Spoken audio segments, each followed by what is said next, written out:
Thanks, Brother Jason. Thanks, everybody. Happy Monday. I have a great, interesting story and a lot to say about it, and I hope you guys do too. So it appears, according to a new Journal of American Medical Association article, psychedelics are on a collision course with the FDA. A new article in the Journal of the American Medical Association suggests that state-regulated psychedelics are on a collision course with the U.S. FDA, the Food and Drug Administration. The article was written by Dr. Mason Marks of the Project on Psychedelics Law and Regulation at the Petrie Flom Center at Harvard Law School.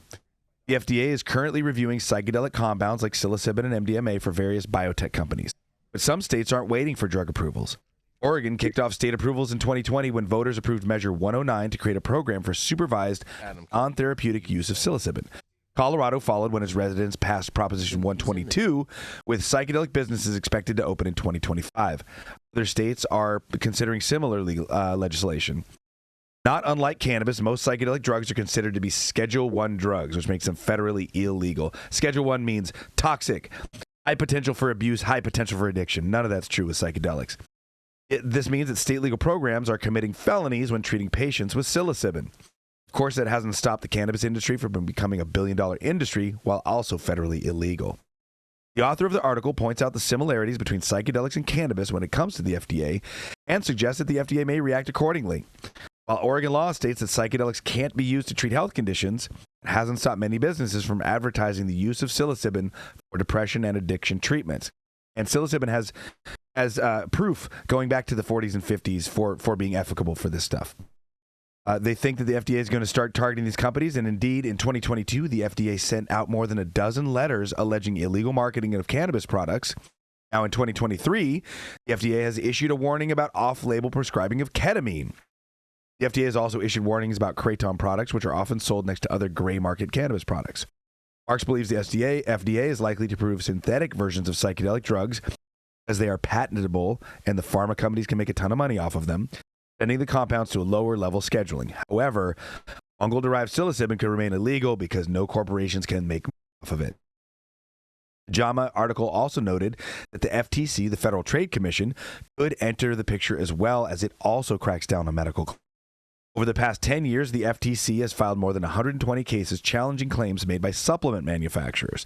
The FDA and the FTC treat medical claims the same, whether it's cannabis, psychedelics, or just over-the-counter supplements. Marks highlighted the confusion that consumers face. For example, he wrote, although the Oregon Health Authority acknowledges its psilocybin program is non-medical, it declines to enforce its own restrictions on making medical claims. The article continues saying, the Natural Medicine Advisory Board, which helped regulators draft rules for Colorado's program, interprets Colorado's law to require state health insurance funded by federal Medicaid to cover health services offered in conjunction with unapproved psychedelic medicines. Medicaid prohibits using its funds to support the use of Schedule I drugs and requires state insurance to cover related services. You got to catch 22 there if you're trying to get help in Colorado. Marks believes states should err on the side of conservatism when crafting these psychedelic laws so that consumers aren't confused over what is and what isn't approved. Ultimately, the article believes that psychedelics will end up as a bifurcated market similar to cannabis. Some of it, like synthetic products, could become legal, while other more natural versions, from Mother Nature become illegal. So this highlights a huge problem that we're having with the FDA. You know, first and foremost, the DEA schedule of all of psychedelic drugs and cannabis was under Richard Nixon's administration, specifically to attack the Students for a Democratic Society, the Black Panthers, the Weather Underground, the anti-war, and the free speech movements. That's the only reason this shit was invented in the first place. Now, secondarily, what you have is the FDA and FTC watching. As long as there's no proof of a supplement, real scientific proof of a supplement helping people, same thing with these psychedelics, they'll allow you to sell them. The moment any study is done that shows any proof of efficacy, they will then ban them until somebody pays $4 to $8 million plus for an FDA study to prove that it's safe by the FDA. And so what they can do then is prevent otherwise law-abiding Americans from accessing supplements and other substances that can help them drastically, because they are non-patentable, so these for-profit corporations can't make any money on them, so nobody wants to pay the money for the studies. And that's what's going on with this. In addition to that going on with these psychedelics, it's also happening with NAD and certain peptides like BPC-157. You've got NAD, which is a substance that gets into the mitochondria of your cells, helps basically refresh and renew your cells, improves vision, improves hearing, is almost like an anti-aging and health-providing benefit.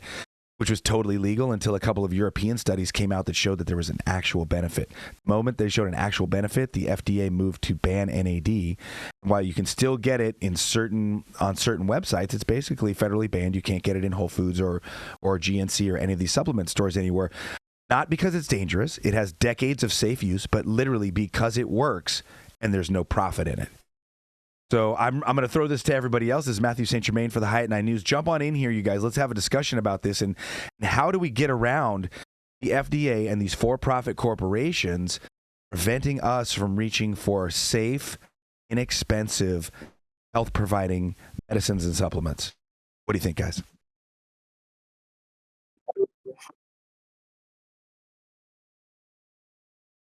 Can't hear you, Jason. Jump in at once. I think there's only one answer to that, Matthew. Yes, sir. Fight Club. So the only let me, since we don't have a bunch of people jumping in, let me talk to you about peptide. There's a peptide called BPC 157. I've had an injured knee for a couple of years. I heard it at the first Emerald Cup Judges Retreat party. I was winning the party so hard I got a Lion onesie awarded to me. I started doing cartwheels in the kitchen because of getting the onesie. Everybody was clapping, and I'm an idiot. If people start clapping, I'll just go. I remember this. Yeah, I cartwheeled into a chair and I ripped my meniscus. So I've been on this up and down roller coaster of healing, and every time it seems like it's getting better, I work it out too hard and I stress it, and it. Well, everyone starts clapping all of a sudden, and then you just do something more stupid. I do. I'm horrible that way. If people love me, I'll do anything. But I've been hearing about BPC 157. I start hearing about it on different podcasts. I see that the UFC is moving to ban it because it's radically effective. And I go over to my buddy Josh Hobbs' house. He's also had an injured knee. He's been using this BPC 157. He finally talked me into, you have to inject it into your skin. What peptides are complex amino acids that work as programming code to cause the body itself to repair and heal itself. He talked me into it. He shot the BPC into the skin around my knee where my meniscus is torn. Within 12 hours, I had no pain, and I had full return use of my limb, full strength. I've been doing it twice a day for about 2 weeks. It's about a month-long course. And my knee's better, where ice and rest and restorative exercises and all these things weren't quite doing what I needed it to do.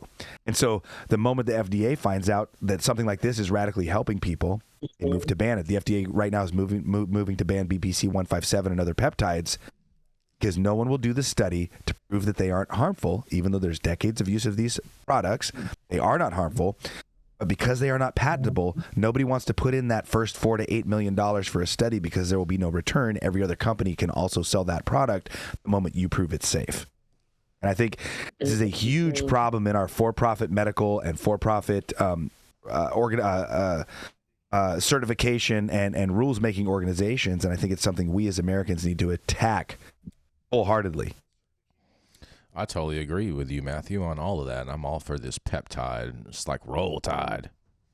I mean, giving a pep talk on peptides, and I think that certainly we need to look at what the FDA's role is. I think that they do a pretty good job in making sure that unfounded medical claims are regulated against. And I think this industry specifically could do a good job on continuing to under-promise and over-deliver in respects to validated medical claims. I think separate from that, if something hasn't been proven to be dangerous, then we should probably default to the idea that it might not be helpful, but it isn't harmful. And then there is a proliferation of a lot of psychedelic or psychotropic compounds that aren't regulated yet. You and I, Matthew, had the pleasure of sharing a car ride together this weekend, and we talked about this psychedelic honey that is available on the internet that from overseas that people can order on Amazon. And that the way I had learned about this was because my teenage kids are pointing out these under-regulated or unregulated compounds that can be ordered off the internet. I think psychedelics are great. I think they should be extremely age-restricted. I think we have to sort of delineate between age-restricted versus society-restricted, right? And I think to your point, I think, Matthew, when you come on here, one of your common foundational premises is that the world and society would be doing a better job of loving itself if we all tuned in, tuned out, dropped one, played the didgeridoo, had a big group bear hug, did a little kumbaya, and got back to the connection that made humanity something exciting, where it was uplifting itself, uplifting the world, and saving blue whales from fishing nets. And so I don't disagree with you. And I think that society has become incredibly disconnected. People don't feel like they're in community with each other. It's very much a fuck you. It's all about me. And if we could sort of get back to the roots of what made humanity pretty cool, with psychedelics, or with more emphasis on being in togetherness, I don't think that's a bad thing. I do think that psychedelics absolutely should be age restricted, and I'm terrified. I'm terrified of a world where some kid takes psychedelics and walks out into a street and gets hurt. And what I also know is that those risks already exist for kids, and that my being terrified of that doesn't change the threat factors that are already out there. There's already fentanyl. There's already psychedelics. There's already Xanax bars on the skate park that have fentanyl in them. And so my fear about what legalizing psychedelics or increasing access to psychedelics could do to children is me as a parent not being clear that the boogeyman in the closet doesn't exist. And I'm just like, so many people want to, Yarrow, so many people want to hide their heads in the sand and let's just illegalize all drugs and give a death penalty. But really, here's the thing. I never did. I did a tiny bit of cocaine. It's fucking pointless. Never did heroin. Never did speed. Never got into pills. And it's because my parents gave me real information about drugs. If we contrast that with what happened in the 60s, the hippie generation turned on to weed, and their parents and society was telling them weed was going to make them murder people and destroy their lives. And when it didn't, they thought that the government was telling lies about heroin, speed, cocaine, and hard drugs. We saw a very promising generation that was hooked into psychedelics and doing a lot of amazing things, for the most part, start to spin around the drain because of getting into major hard drug usage.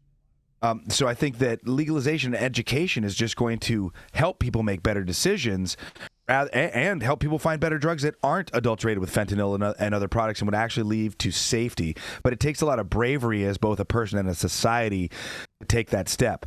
I also want to backtrack real quick and say that though I advocate for psychedelics strongly, I don't think psychedelics are a panacea and or a complete solution. I was talking about this with my friend Zach Darling, because he was of the mindset, again, that everybody just needs to get high and we're going to get it together. And what I've seen with enough people who have taken vast amounts of psychedelics but gotten into some really trippy, mostly right-wing hate groups and some really QAnon and some really weird, pointless shit, is it's not just psychedelics. We also need clear reasoning and critical thinking skills. And that's one of the reasons I try to advocate not just for psychedelics, but for training oneself in the trivium method of education.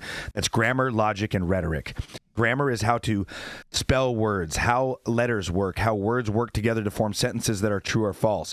Rhetoric is then how to combine these true sentences to create an argument that can sway another person. Rhetoric is also how to look at other people's combinations of sentences and paragraphs to determine whether they contain logical fallacies, such as appeal to emotions or straw man arguments, and to be able to tell if somebody's trying to influence you with propaganda or emotion.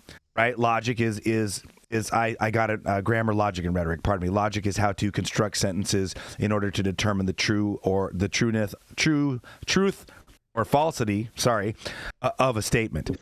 When we have a command of grammar, logic, and rhetoric, we can then begin to look at other people's statements and more correctly determine the truth and or the veracity of them. If we have a firm grasp of logic, we can use the connection and the perspective we see in psychedelics.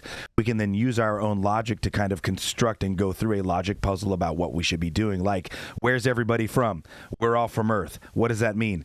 That means we're all related. Oh, we're all related, so we're all a family, right? So should we be holding guns at certain members of our family? Should we be stealing from our family? Or we should be kicking our family out on the streets? Or should everybody have a place at the table?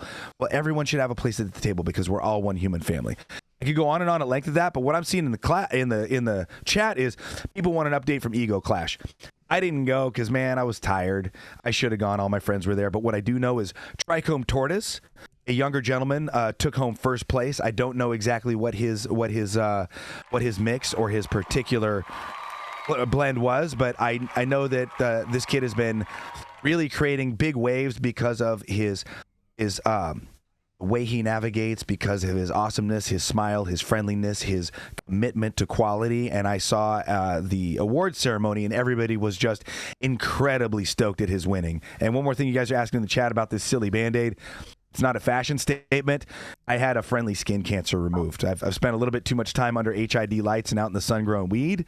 And good news is they said it's not the one that's going to kill me. Bad news is they had to take my friend away from me. So I'm healing up from that. So that's a quick sideways from St. Germain on all the news that fits. They took your Nelly away, and